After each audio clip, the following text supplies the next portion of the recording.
So in next 2 days, we are going to invite all the most of the academia like IIT, Institute of Science, and industry like Ashok Leyland, Volvo, Caterpillar, and Honeywell.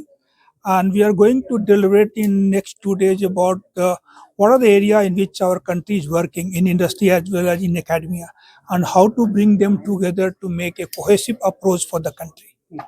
And we see that there are scholars like Vijay Kumar Saraswat and V. Narayan also present in the same session.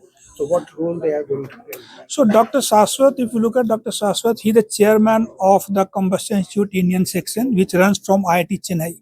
And this is an international body having the head office in Pittsburgh, US, Pennsylvania.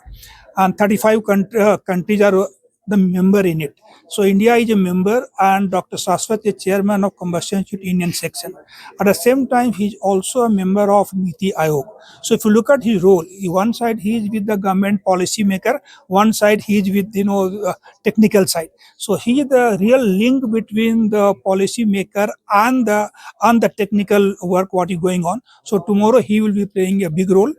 As far as chairman ISRO is concerned, he definitely a very leading person in the same field, and I'm sure that he will be throwing a lot of futuristic light on what is going to happen in the country. And if you can explain the present status of hydrogen fuel. No, right.